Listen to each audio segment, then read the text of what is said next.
Yo, what's up guys, welcome back to another video. This is a reaction to the Piggy Palace Massacre. I have no idea what this is about, so I'm going to be learning about something new to me. Before we get into this, I've made a new channel, links are in the description. You might see a little pop-up before this video. But yeah, if you could go subscribe to that if you're interested in that, I'd be really appreciative of that. It's not going to stop any of the reactions on this channel, it's going to stay the same on this channel, but different style of videos will be on there. So yeah, if you're interested, the links are there. But we're going to jump into this. Links are also to my Instagram, my Twitter, as well as my Patreon. A lot of new Patreon posts have been put up recently, so yeah, links are all there.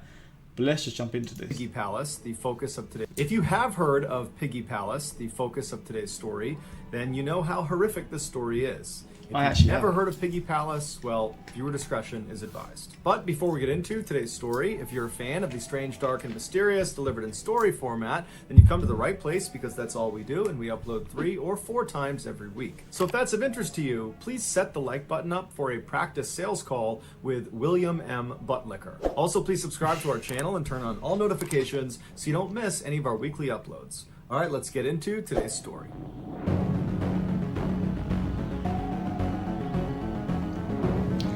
I mean, I see Massacre in the title, and I know it's going to be brutal, but I don't know about Piggy Palace at all. Robert Picton was born in 1949 in Port Coquitlam in British Columbia, which is about 15 miles to the east of Vancouver. He, along with his brother and sister, were raised by their parents on a big pig farm. In the 1970s, their parents passed away, and so the property was handed down to them. Robert and his brother took over the daily operations of the farm, and their sister decided to just move away. Over the next couple of decades, Robert and his brother attempted to run the pig farm, but pretty quickly they stopped taking care of it, and it fell into decline. Neighbors and visitors recalled seeing the pigs that were still there free roaming the property. And as for the brothers, it appeared they had just stopped bathing, and despite walking all day in mud and pig feces, it seemed like they never took off their boots when they went inside. One of the few farm workers that stayed with the Pictons through the farm's decline was a guy by the name of Bill Hiscox, and he said the farm was a really creepy place. And he also said Robert was...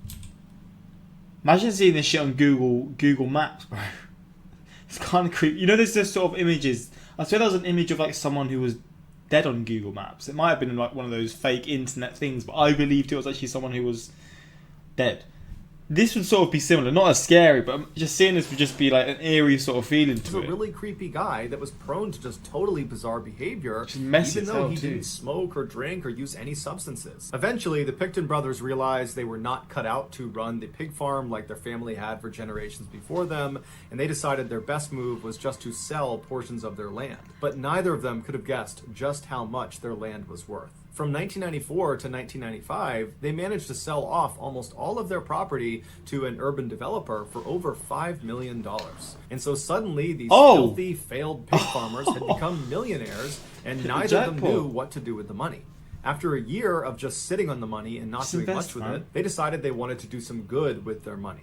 And so they established an official charity in 1996 called the Piggy Palace Good Times Society. Their charity's purpose, at least on paper... I respect that, I do respect that, but if that was me, man, I'm just buying a house and investing in a lot of properties, man.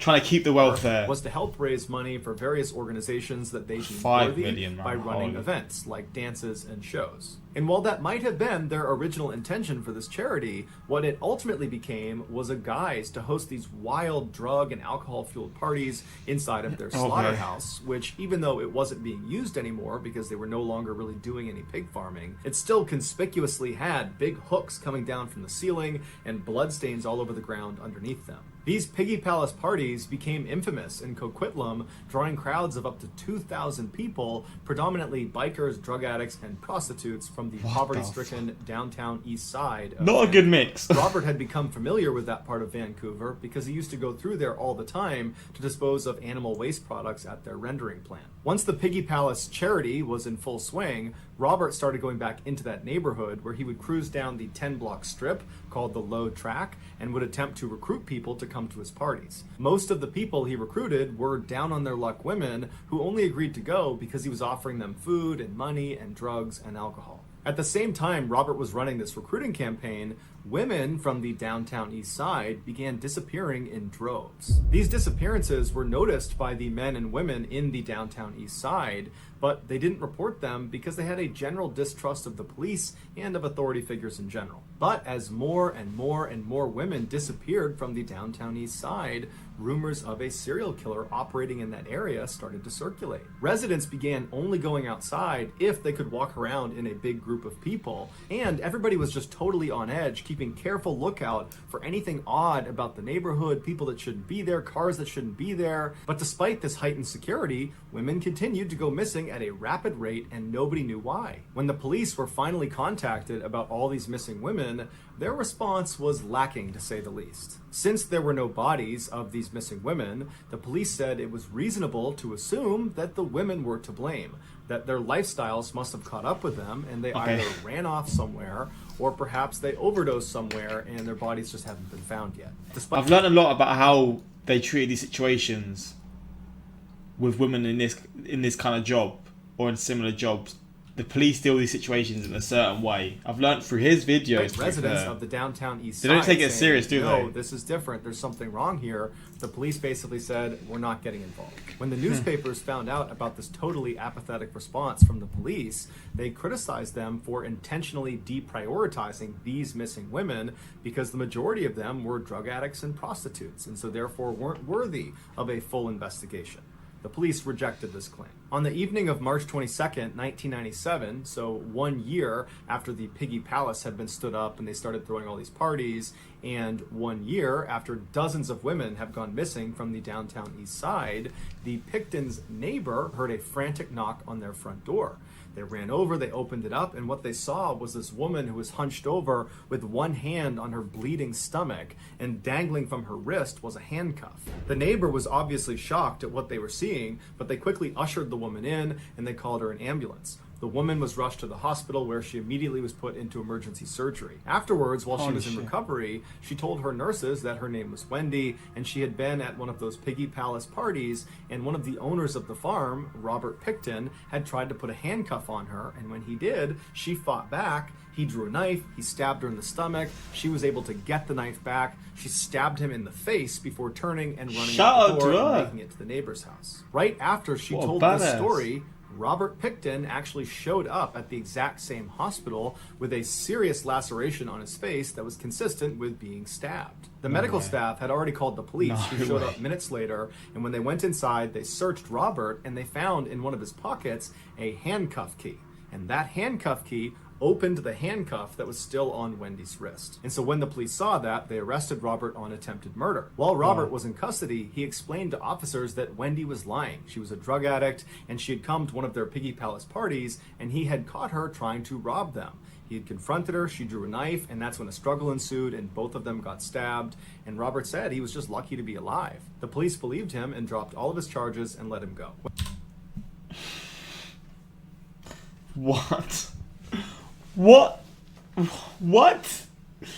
Oh, man. When Robert got back to the farm, Bill Hiscox, the one worker who still worked for the Pictons, he grew very suspicious of Robert. He had read all about the missing women from the downtown east side, and he knew Robert regularly went over there to pick up women and brought them back to his parties. And Bill just always had that gut feeling that something was off about Robert.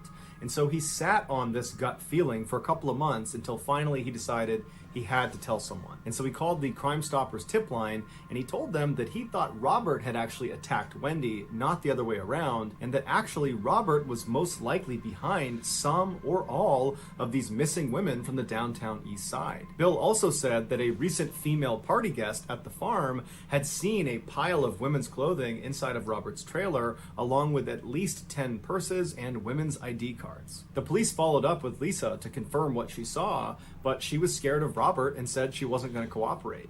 And so the police, without this testimony, were unable to secure a search warrant to investigate this further, and so they kind of just forgot about it and moved on to other cases. Over the next few years, the Pictons continued to throw these huge Piggy Palace parties until the city finally shut. That's nuts to me, man, how they just allowed this to happen for years and years. And they pretty much, like, had him there. They could have just probably done a little bit more looking into it and realised, yeah, you are. I mean, they found the key was in his pocket. The connected to the handcuff that was on this girl. Like, and I'm assuming that girl was probably saying that, like, he'd done this to other people or something. Like, maybe this is connected to the other woman that went missing. Like, surely they could connect that. It seems so easy to me right now looking at that and sort of assuming, like, wait, this has to be connected in some way. But they just didn't do anything about it. And dozens more women disappeared from the downtown east side without a significant police investigation, despite the fact that Bill was calling them all the time. That's horrifying, he believed Robert Picton was behind all of these disappearances. But no protection. That's fucked. Finally, in 2002, a former employee of the Picton farm came forward to police and said that he personally had seen illegal weapons inside of Robert's trailer. And this was enough information for the police to get a search warrant and raid the pig farm. And in February of that year, they did just that. And they found inside of Robert's trailer the illegal guns, as well as several items directly connected to some of the missing women from the downtown east side. Robert was arrested but let out on bail. He was put under surveillance and told he could not go back to the farm until they were done conducting a more thorough search. And during that more thorough search, they found blood from one of the missing women inside of Robert's trailer. And so Robert was rearrested and charged with murder. While he was being held in jail, he shared his cell with another man who he believed was just another detainee. But he wasn't a detainee, he was actually an undercover police officer, and their entire interaction was being recorded. Wow. And on this recording, Robert makes a little too late for that, though. Come on. Like, why couldn't you have done this in the first place? Why have you just got to do this after so many more people have been killed? Like, that's just shame on that police department from that era, man. And I mean, just in general, because that's just like, that's on them. Obviously, the first few people were murdered. Maybe they couldn't done anything about it. But once they had them in his hand, once they had him in their hands, it's just shameful, man. A few shocking statements. What do you got? You know what I'm saying? Yeah. God, I know what's up. You got a missing person. We better fucking how you made it. I thought the best way to dispose of something was take it to the ocean. But even better than that.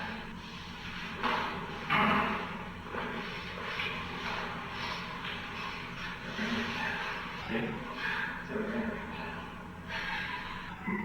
No.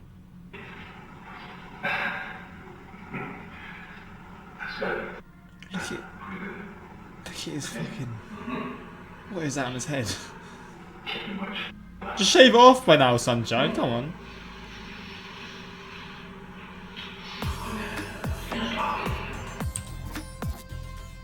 What the hell just happened? What has just happened? What the actual fuck just happened? Someone has subscribed. Am I streaming? I don't think I am. No, I'm not. What the fuck scared me? What the heck? Sorry about that. That might have scared you. I don't know how loud that would have shown up on your phone.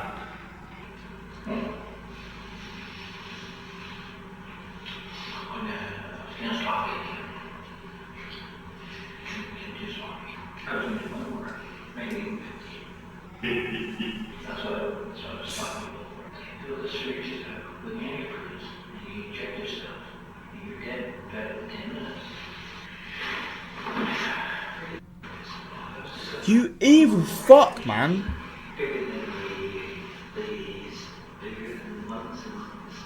Yeah. Oh, yeah. I hope he was As eaten Robert alive in admits prison, in man. this video, he killed 49 people, who would turn out to be the majority of the missing women from the downtown 49 east side. people. After a lengthy investigation, it was determined Robert's killing spree began in 1991, but it really kicked up a notch in 1996 when he and his brother started Piggy Palace, because he was able to use their huge parties to lure more victims to his farm faster. And once they were at his farm, he would lure them into his trailer, where he would handcuff them, tell them it's over now, and he would inject antifreeze into them, or he would strangle them to death. Afterwards, he would move the victim's body to the slaughterhouse, where he would butcher them like a pig. A large portion of his victims' remains would be fed to his pigs, and the parts he didn't feed to his pigs, he would bring to the rendering plant in the downtown east side, which is not far from where the victim was most likely picked up. A rendering plant takes animal waste products, crushes them up, and turns them into a gelatin. This gelatin is used in many everyday Food. products.